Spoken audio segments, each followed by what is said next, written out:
who is Marine Martin. Welcome, and please come and share with us your presentation. Okay. I am Marine Martin, president of APESAC, and I represent a French victim. APESAC, it's 4,989 victims who contacted APESAC after being informed by TV and in many interviews.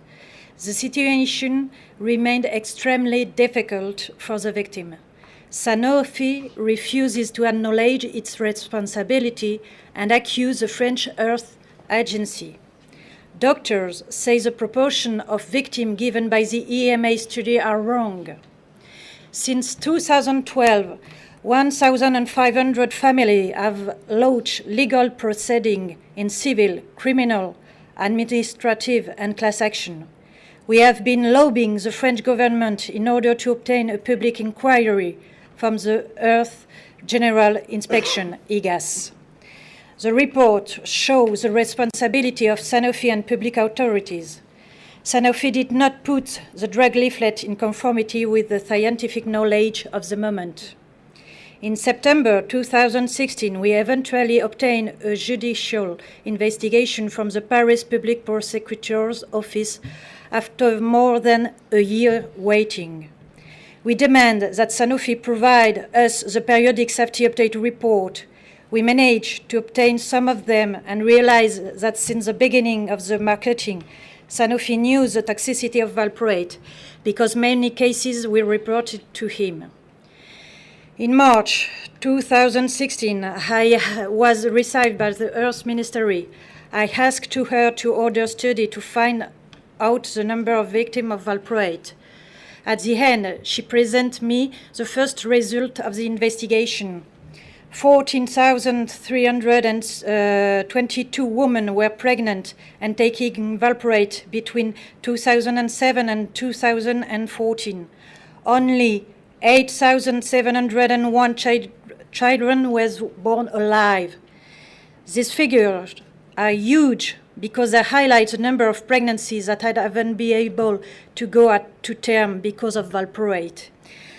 I also negotiated the setting up of a compensation fund. This fund is in place since the 1st of June of 2017.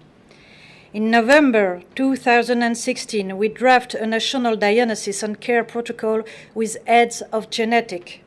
This document explains the clinical picture of fetal valproate syndrome, but its writing has highlighted the doctor misunderstanding the pathology and the refusal for most of them to make the diagnosis in fear or retaliation.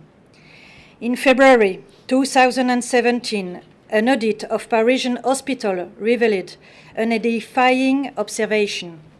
Paris doctors are not aware of the new recommendation issued by the EMA.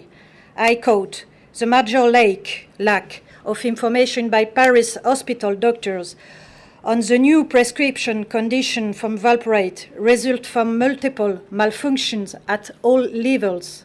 At Paris hospital, whether it is central or local, the multiplicity of actors in charge of the regulating the subject of the drug and the safety of the circuit at care revealed an inability to ensure a rapid and effective control of such a subject without real operational coordination. March 2017, after months of negotiation, I finally found an agreement with the government and the French Medicine Agency on the new logo finally available with the mention Depakine plus pregnancy equal danger for epileptics, and Depakot plus pregnancy equal prohibited for bipolar. And so that Sanofi does not change anything, we pass a decree making the logo compulsory in its size and in its color. In June 2017, we obtained the contraindication of valproate given to bipolar women because they are therapeutic alternative for this disease. Today, we ask prohibition of valproate for migraine and bipolarity. It is abnormal that the French recommendations are not extended to all Europe. Valproate is dangerous, and not only for the French.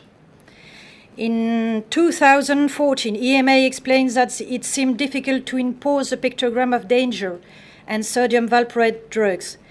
The European regulation on drug product is based on Directive 2001/I83/EC, but the 2012 version incorporates all the amendments, such as the Pharmacovigilance Directive, which define all concepts, including regulation on the labeling of drug products. In the 722/2004/E regulation, there is a complementary function introducing various regulation. This consequence is the creation of a committee mechanism and procedure in the area of drug regulation. In this directive, the labeling regulation from drug product and boxes are in Title 5. Labeling and information leaflet, Article 54 to 69. Article 62 states, the outer packaging and package leaflet may contain signs or pictogram to clarify some of the information referred in the Article 54 and Article 59(1), and other information compatible with a summary of the characteristic of the product useful to the patient, to the exclusion of many elements which may be of a promotional nature. Article 54 concerns a list of information, for instance, in bold type, a special warning if necessary for the drug. It is therefore possible to create centralized pictogram, pregnancy warning. We can therefore have, as it friends, a logo with by the warning mentioned. This regulation supports the possibility of creating a centralized danger pregnancy symbol or pictogram. I count on the EMA to enforce the European patient law. Thank you for your attention. Well, thank you very much indeed, Madame Martin. You've been beautifully concise. And also thank you for highlighting all the work you've done to improve the visibility of the warning via this logo or pictogram in France. And thank you for also thinking of the wider patients throughout Europe who might also need such a reminder. So are there any points of clarity that colleagues would like to raise about the leading